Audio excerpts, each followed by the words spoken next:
get you some more water. It's about time to cook. Okay, we're making fruit pizza.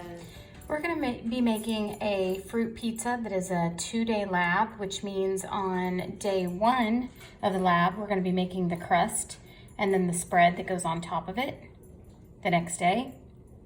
And then day 2 will end up being the fruit and creating the pizza. So let's look at our ingredients and in yellow, what we need in order to get them. So when you are actually in lab, you will need to make sure that you are actually reading the recipe, yes, and seeing what's highlighted in yellow to tell you what you need in order to get your ingredients. The blanks again are for, you guessed it, your names will be going there for whoever's getting what ingredient. So for the half roll of sugar cookie dough, you will need a plate. I got new plates, I'm really digging those. And for the 4-ounce cream cheese, which is half a block of cream cheese, you will need a plate. Did that hurt your eyes? And then for the 2 tablespoons of sugar, you will need a 1 tablespoon and a custard cup. So my custard cup, and then my 1 tablespoon. You can see 1 tablespoon is the largest that it measures. I have my half roll of cookie dough and my 4 ounces of cream cheese at room temperature. Okay, I'm ready to measure my sugar. Now remember, your recipe calls for 2 tablespoons of sugar. This is just 1 tablespoon of sugar. So I'm gonna need to do this how many times? 2 times. When I go into my sugar, is that a full tablespoon of sugar? Probably not, because it's not all the way filling the spoon of the measuring spoon. So we want to make sure that we get it all the way to the edges there. And I'm shaking it to try to get off some of the extra. But is that very accurate measurement? Probably not, because it's kind of hard to tell, is it? And when we're baking, we have to make sure that we are really, really accurate so that everything turns out yummy. Probably pretty close to 1 tablespoon, but just to be on the safe side, I'm gonna level it to make sure that I have the exact amount. So I'm gonna dump that in and grab a leveler and be right back. Okay, friends, it's hard. Hi. It's hard to record. I'm all by myself tonight, so I'm gonna make sure that I scoop up so it's overflowing. Don't know if you can see that. And make sure that it fills all those gaps. And then I'm taking the back edge of any kitchen utensil that's straight, not this way, this way. And I'm just going to run it over the edge there so that I have more of an accurate 1 tablespoon measurement.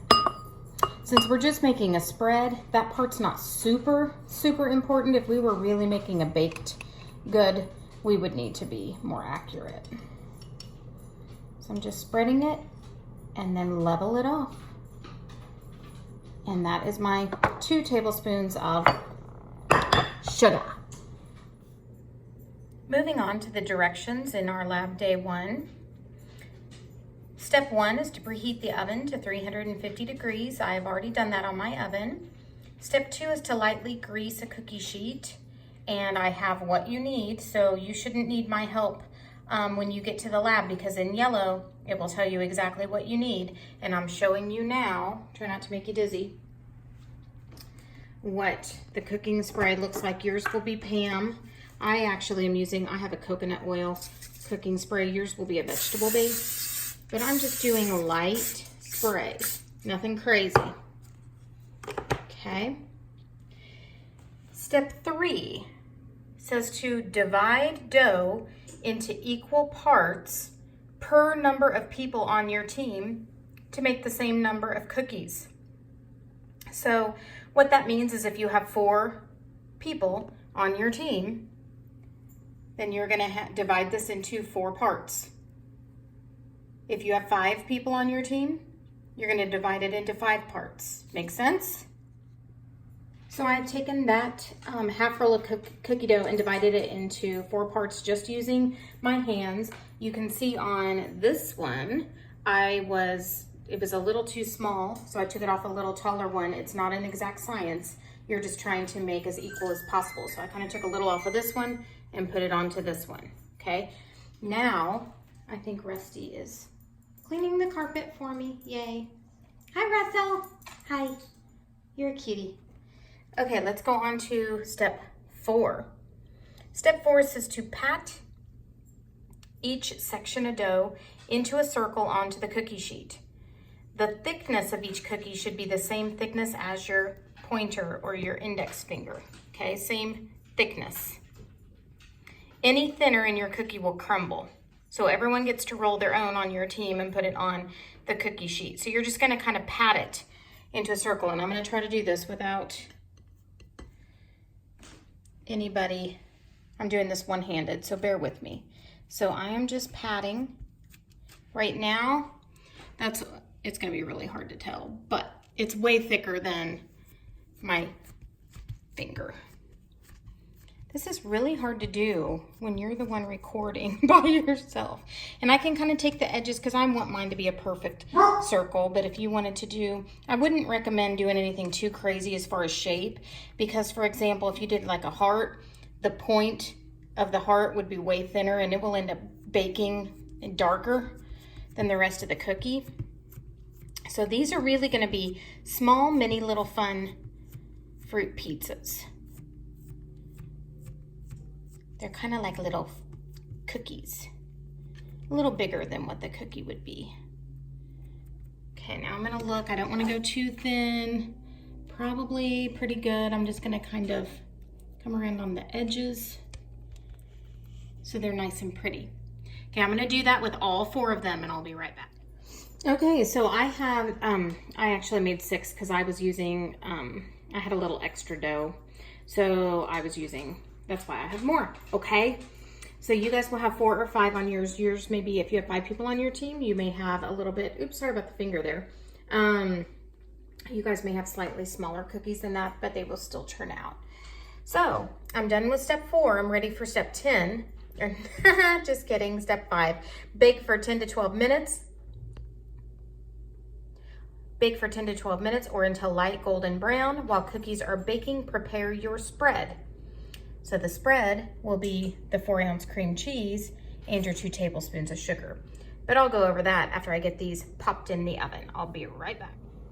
Okay, step 6 is to place the cream cheese in a medium mixing bowl. I got out my clear one so you guys could see a little bit better. And step 7 says to add your sugar. Remember your sugar that you had from your custard cup, your 2 tablespoons. So add that puppy. And mix well using a spoon. I have just a regular serving spoon. You guys can use your, you know, your wooden spoons or whatever. I'm kind of using the back of my spoon and kind of dragging it around. Cream cheese that has been softened at room temperature, it's pretty easy to mix. Basically, you're just wanting to incorporate all of the sugar. Now I'm just kind of using the spoon the way it's intended to be using. Basically, you just don't want clumps of whipped cream without sugar. You just want to get it incorporated. So it's going to give it a little sweet taste.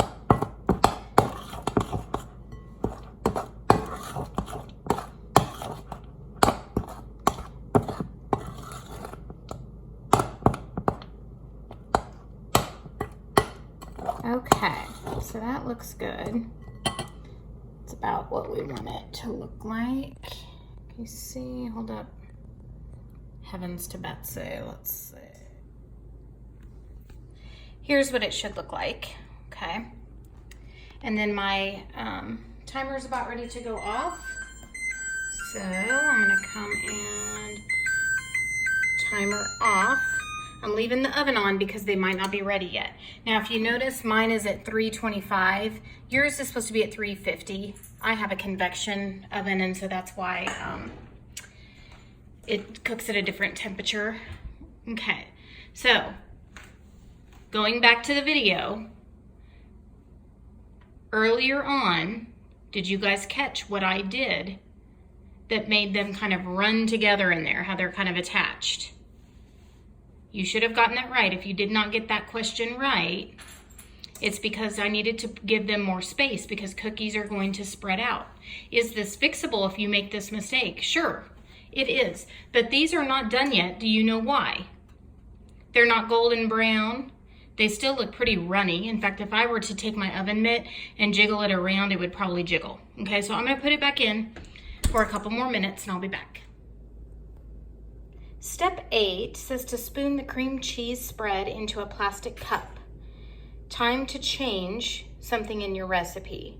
Where it says plastic cup, I want you to change that to reuse the custard cup that you had out, okay? So you're gonna basically put that in there. Label in marker on the foil. You will have to label it on the foil now because you can't write in marker on regular plates, okay? With your hour and your kitchen name or number, so whether you're Guardians of the Galaxy or Avengers. Then you're gonna cover with foil and turn into Mrs. LaFoon. So instead of plastic cup there, it's going to be a custard cup. Now it doesn't list a second spoon in the recipe, but I think the easiest way to get your cream cheese mixture into this is to get your cream cheese mixture in one spoon and take the other and drag and drop it on. So you're kind of scraping along. Okay, go again here. And scrape. I kind of have this spoon turned backwards and just scraping right along, and it works beautifully. Scraping the bowls, getting all the goods. You could also get out our favorite tool, the rubber scraper, because that rubber scraper can get the sides of the bowl so you can get all of that yummy sugarness out. I'm not getting it because I'm not too worried about that for mine, but if you super want to get every last bit, you might want to use a rubber scraper. So I got this in here. That means you are now going to take a little piece of foil. You're going to write your hour and your kitchen name or number. And then you're going to put the foil on top of this. You're going to give it to me so I can refrigerate it. That would be the cookies. Does your spouse be trippin'? Does your spouse be trippin'? It's time to flip that trippin'. Does your spouse be trippin'? Does he or she get all up in your Kool-Aid without even knowing the flavor? Well, check out this remote and how it can begin to be flippin' that trippin'. With just one press from that magic remote. Honey, would you like a sandwich? You know he does. Dang, girl, you be crazy. What is going on up in here? Dang. What? One little press, 'cause that man's a mess. Hey, girl. You look good. No. You look great in those jeans. Yeah. Spouse Be Trippin' Behavioral Remote. Brought to you by the same fine fellas who brought you Stank Be Gone. Now in new flavor scent, cayenne pepper. Look at my doggies. Aren't they cute? Oh, cuteness. How are my babies? Oh, there's that tail. Do you notice Rusty has a heart on his butt? Oh, you don't want me to see your butt? You don't want to show them your butt. You have a really cute... Oh, Lucy doesn't want me to show you your butt. See the little heart? A heart on his butt. It's so cute. It means love. Yes, you have love. Ah, crazy town. Okay, step 9 says to place the cookie sheet of cookies on cooling rack. Let cool for 4 minutes. So I have them on my cooling rack. It's underneath there. So you can see they've gotten more golden brown. Remember, we're not going to panic too much about the fact that they have connected because we're going to use our turner to separate them in about 4 minutes. We may be short on time when it comes to actually cooking in class, so it may be more like 2 minutes, or I may tell you to leave your cookie sheet, and I will take care of bagging them up. It just kind of depends on how we are on time. Okay, so I'm going to come back to you after I have let these cool for a little bit. Okay, this is where if you've gone too thin with your cookies, you could end up having a crumbly mess, which a crumbled cookie is still tastes good. It's just not going to be a pizza. So I'm at the point where I'm on step 10, using a metal spatula or turner. Gently remove cookies from cookie sheet and place on cooling rack. So you will need a turner. Mine is not metal, and that's okay. I can't remember. I think we might have more plasticky ones, and that's okay. So I've already gone through, and I've kind of just taken this turner and just kind of chopped at it to get them separated. Okay, so then I have cookies. Now these two, now I'm doing this one-handed. This one I've already kind of gone through and gotten them. This is why it's really important to cool them so they're not going to break on me. But I'm going to show you on here, trying to record with only one hand. Nope, I'm going to need to hold it, so hold on. Okay, as you can see, I've taken 4 of them off, but I wanted to get it in an angle where you guys could kind of see. I'm not taking my turner and just jamming it in one big thing. I'm just kind of lightly trying to go around and separate it from the pan. If I don't do it lightly and just kind of jab at it a little bit, it will end up, we'll lose. Your cookie's gonna end up being a crumbly mess. So I'm kind of at an angle. You can do it straight down, but I'm trying to show you what I'm doing. Okay. And then they go on to my cooling rack for another couple minutes, okay? Step 11 says to place all the cookies in a Ziploc baggie, write your hour and kitchen name or number with Sharpie, and give to Mrs. LaFoon. So you will have then packaged up the spread and the cookies. So we will be storing those for tomorrow. Sorry about that. Okay, we are moving on to day 2. So this is, you will already have your cookie made and your cream cheese spread. And you're going to choose the following fruits. And you will put them in a small mixing bowl. So you will have a choice if you want all 3. You can. Your team will be given 1/4 cup blueberries, 1 banana, and 8 strawberries, and that would be to share over your 4 to 5 mini pizzas, okay? I today am only going to be doing strawberries because I'm saving on money at home. My family and I aren't really going to be eating these because we're trying to do better and not eat so much sugar. So anyway, these are actually going donated to our neighbors, and we're going to take them to them here in a little bit, and I know they all like strawberries. So I'm going to get those out and then put them in a small mixing bowl, and we'll be ready to go.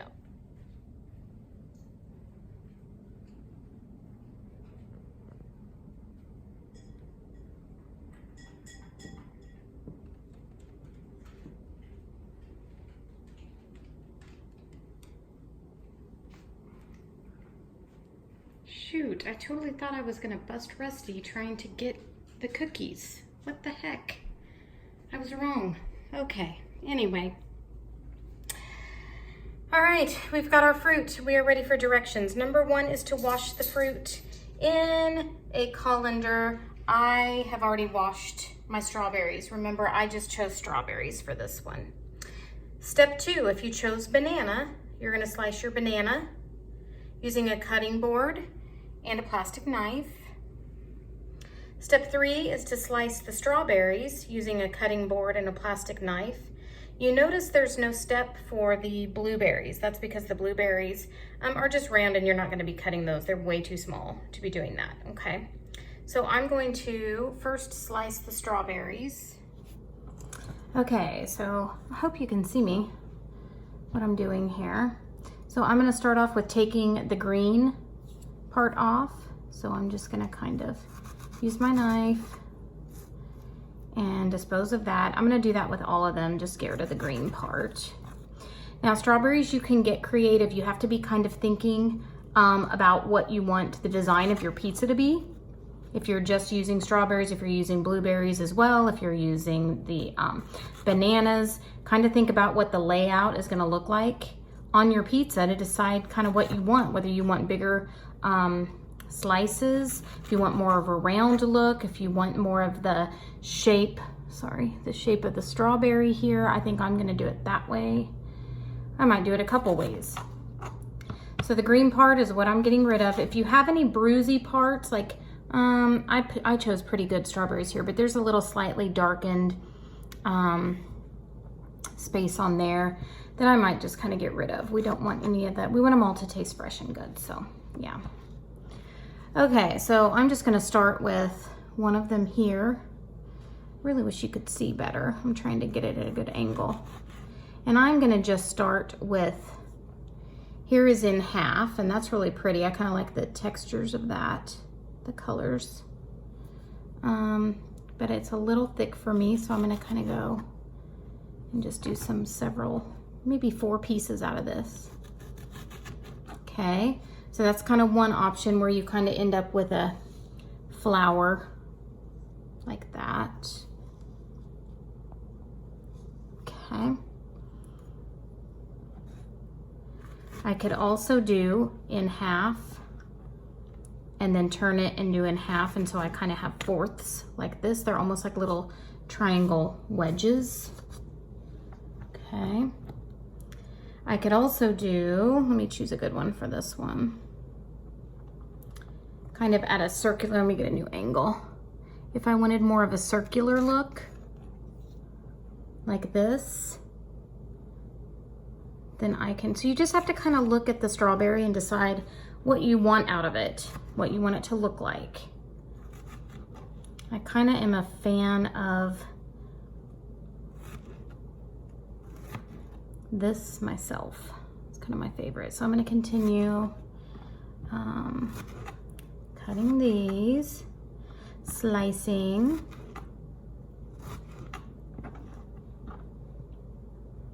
Okay. Alrighty, so I have those done. The next step I'll read here in just a second. I gotta wash my hands. Okay, step 4 says to spread the cream cheese mixture over your cooled crust using a rubber scraper. I am actually, my rubber scraper is a little odd, so I'm actually gonna be using the plastic knife, which you can rinse yours off and use yours as well. And then arrange the fruits on the cream cheese, make it an art piece. So that's where I can make all kinds of fancy designs and all that good stuff. Okay, so I'm gonna take a little bit of my cream cheese and I wanna spread it on my cookie. So it's almost like an icing you've made, like a cream cheese icing.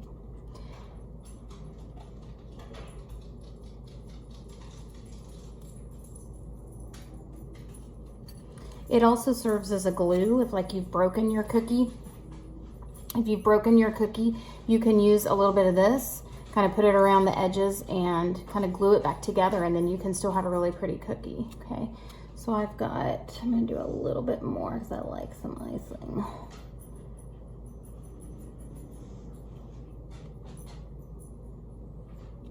Okay.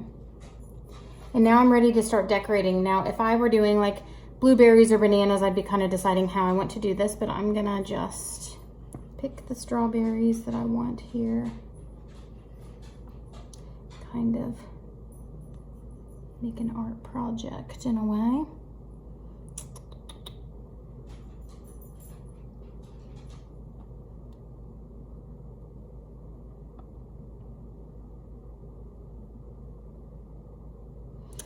And I'm gonna do one more here.